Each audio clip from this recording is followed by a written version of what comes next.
নমস্কার বন্ধুরা, সুপর্ণা রান্নাঘরে সবাইকে স্বাগত। আজকে আমি আপনাদের সঙ্গে মাছের একটা রেসিপি শেয়ার করব। চলুন তাহলে দেখে নেওয়া যাক আমার আজকের এই রেসিপিটি।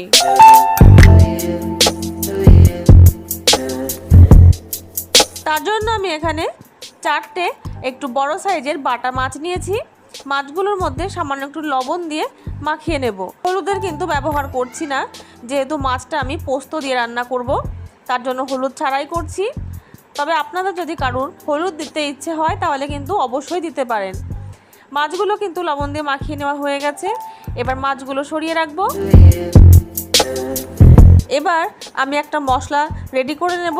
তার জন্য আমি এখানে দিয়ে দিচ্ছি 1 চামচ দিয়ে দেবো পোস্ত, 1/2 চামচ দিয়ে দিচ্ছি মগজ, 1 চামচ দিয়ে দেবো কুচনো কাজু বাদাম, আর দিয়ে দিচ্ছি 1/2 চামচের একটু কম গোটা জিরে। এবার এই সব মশলাগুলো একটু জল দিয়ে ভিজিয়ে রাখবো 10 থেকে 15 মিনিট মতন। যদি এই মশলাগুলো কিছুক্ষণ ভিজিয়ে রেখে তারপরে বাটা হয় তাহলে কিন্তু মশলাগুলো খুব সুন্দরভাবে বাটা হয়। আমি প্রায় 15 মিনিট পরে কিন্তু মশলাটা বেটে নিয়েছি।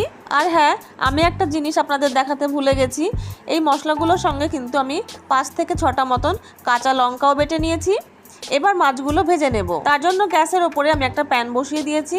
এবার এর মধ্যে দিয়ে দিচ্ছি কিছুটা সর্ষের তেল। যদি এই মাছ রান্নাটা সাদা তেল দিয়ে করা হয় তাহলে কিন্তু রঙটা আরও সাদা হবে। আমি সর্ষের তেল দিয়েই করছি।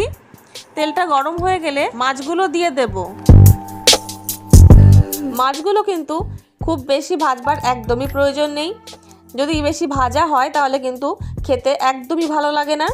এই রান্নাটাই কিন্তু মাছটা একটু কম ভাজলেই বেশি ভালো লাগবে। এক পিঠ কিন্তু ভাজা হয়ে গেছে, আমি উল্টে দিয়ে অপর পিঠটাও ভেজে নেব। হালকা লালচে হলেই কিন্তু মাছগুলো ভেজে তুলে নেব। মাছগুলো তুলে নেওয়ার পরে যে তেলটা রয়েছে তার মধ্যে আমি আরও 2 টেবিল চামচ মতন সর্ষের তেল দিয়ে দিলাম। এবার এর মধ্যে ফোড়নে দিয়ে দিচ্ছি কালো জিরে। কালো জিরেটা তেলের মধ্যে একটু ভেজে নেব। তারপরে এর মধ্যে দিয়ে দেব বেটে রাখা মশলাটা দিয়ে তেলের মধ্যে কয়েকবার নাড়াচাড়া করে নিয়ে তারপরে এর মধ্যে দিয়ে দিচ্ছি মশলা বাটিটা ধুয়ে সামান্য একটু জল, আর দিয়ে দেব স্বাদ অনুযায়ী লবণ। এবার এই মশলাটা তেল ছাড়া পর্যন্ত কিন্তু কষিয়ে নিতে হবে।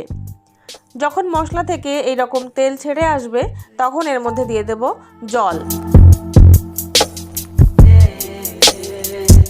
আমি এখানে 2 কাপ মতন জল দিলাম। জলটা দিয়ে মশলার সঙ্গে ভালো করে একবার মিশিয়ে নেব। মেশানো হয়ে গেলেই কিন্তু এর মধ্যে মাছগুলো আমি দিয়ে দেব।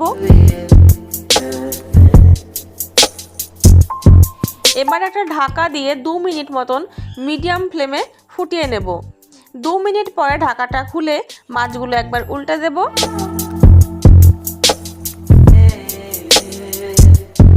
মাছগুলো উল্টানো হয়ে গেছে। এবার ওপর থেকে কয়েকটা চেরা কাঁচা লঙ্কা ছড়িয়ে দিয়ে আবারও ঢাকা দিয়ে 2 মিনিট ফুটিয়ে নেব। আরও 2 মিনিট ফুটিয়ে নিয়ে ঢাকাটা এবার খুলে নিচ্ছি। দেখুন ঝোল থেকে কিন্তু তেলটা বেশ ছাড়তে শুরু করেছে।